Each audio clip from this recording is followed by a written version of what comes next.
High, আসসালামু আলাইকুম। আশা করি প্রত্যেকেই ভালো আছে। ইতিমধ্যেই আপনারা জেনে গেছেন বাংলাদেশের নতুন একটা সিস্টেম চালু হয়েছে বিনিময়। এই বিনিময়ের মাধ্যমে আপনারা যেকোনো ব্যাংকের টাকা ট্রান্সফার করতে পারবেন অনায়াসে। বাংলাদেশ ব্যাংকের উদ্যোগে এ পর্যন্ত ১১টা প্রতিষ্ঠানকে যুক্ত করা হয়েছে এই বিনিময়ের সাথে। যেমন আপনারা বিকাশ থেকে রকেটে, রকেট থেকে বিকাশে, আদার্স কোনো ব্যাংকিং সিস্টেম এভাবে ১১টা প্রতিষ্ঠানের সাথে আপনারা লেনদেন করতে পারবেন। আজকে আপনাদের সাথে আলোচনা করব কিভাবে আপনারা একটা বিনিময় অ্যাকাউন্ট ক্রিয়েট করবেন এবং বিনিময় অ্যাকাউন্ট ক্রিয়েট করার কি সুবিধা আছে। চলুন কথা না বাড়িয়ে মূল ভিডিওটা শুরু করার পূর্বে চ্যানেলটা সাবস্ক্রাইব করা রিকোয়েস্ট থাকবে। আর যদি অলরেডি সাবস্ক্রাইব করে থাকুন তাহলে অসংখ্য ধন্যবাদ।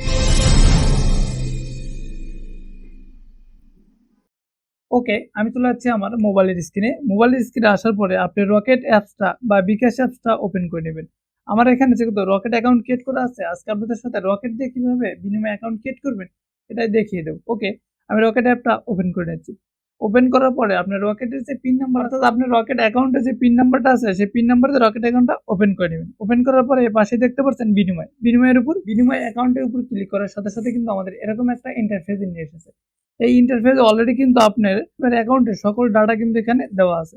এখানে আপনাকে নতুন কিছু সংযুক্ত করতে হবে, যেমন ইমেলের জায়গায় আপনার পার্সোনাল ইমেল আইডিটা দিয়ে দেবে। ওকে, আমি এখানে আমার ইমেল আইডিটা দিয়ে দিচ্ছি।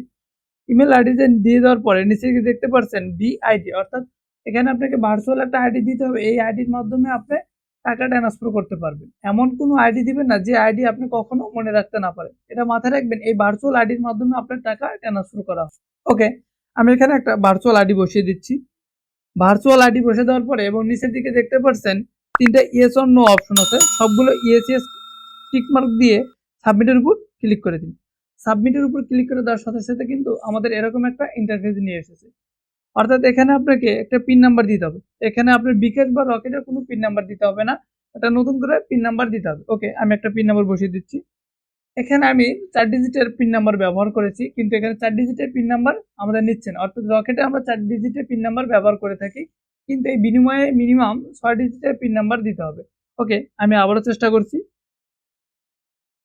আমি এখানে 6 ডিজিটের পিন নাম্বার দেওয়ার পরে কিন্তু আমার অ্যাকাউন্টটা ক্রিয়েট হয়ে গেছে। এখন আমার ফোনে একটা ভেরিফিকেশন কোড চলে আসবে। অলরেডি আমার একটা ভেরিফিকেশন কোড চলে এসেছে। ভেরিফিকেশন কোডটা আমি টাইপ করছি। ভেরিফিকেশন কোডটা বসানোর সাথে সাথে কিন্তু আমার বিনিময় অ্যাকাউন্টটা ক্রিয়েট হয়ে গেছে। ওকে, অলরেডি কিন্তু আমার বিনিময় অ্যাকাউন্টটা ক্রিয়েট করা হয়ে গেল আমার রকেট অ্যাকাউন্টে। এভাবে আপনারা বিকাশ দিয়ে খুব সহজেই আপনার বিনিময় অ্যাকাউন্টটা ক্রিয়েট করে নিতে পারবেন। একটা জিনিস মনে রাখবেন, বিনিময় অ্যাকাউন্টে যখন টাকা ট্রান্সফার করতে হবেন তখন কোনো প্রকারে কিন্তু নাম্বার প্রয়োজন হয় না। এখানে একটা ভার্চুয়াল আইডি প্রয়োজন হয়। অর্থাৎ আমরা যে ভার্চুয়াল আইডিটা ব্যবহার করলাম সেই আইডিটা দিয়েই আপনাকে টাকা ট্রান্সফার করতে হবে। বিনিময় অ্যাকাউন্ট দিয়ে যদি আপনারা টাকা ট্রান্সফার করেন তাহলে কি সুযোগ সুবিধা পাবেন? ধরুন আপনি বিকাশ দিয়ে যদি ক্যাশ আউট করেন তাহলে কিন্তু আপনার মিনিমাম চার্জ দিতে হয় 20 টাকা করে। আপনি যদি এই বিকাশ থেকে বিনিময় অ্যাকাউন্টের মাধ্যমে রকেটে টাকা ট্রান্সফার করে এটিএম বুথের মাধ্যমে টাকা উত্তোলন করেন তাহলে কিন্তু আপনার হাজারে খরচ পড়ছে 9 টাকা করে। অর্থাৎ আপনার এখানে 11 টাকা সেভ হচ্ছে। আপনারা চাইলেও আপনার বিনিময় অ্যাকাউন্টের মাধ্যমে আপনার ব্যাংকে টাকা ট্রান্সফার করতে পারবেন এবং ব্যাংক থেকে টাকা ট্রান্সফার করে নিয়ে আসতে পারবেন। এই ছিল আজকের ছোট্ট ভিডিওটা যদি ভালো লেগে থাকে তাহলে আপনার ফেসবুক টাইমলাইনে শেয়ার করে দেবেন। আপনার টাইমলাইনে শেয়ার কারণে আপনার ফ্রেন্ড লিস্টে থাকা বন্ধু বান্ধবের অনেক উপকারে আসতে পারে।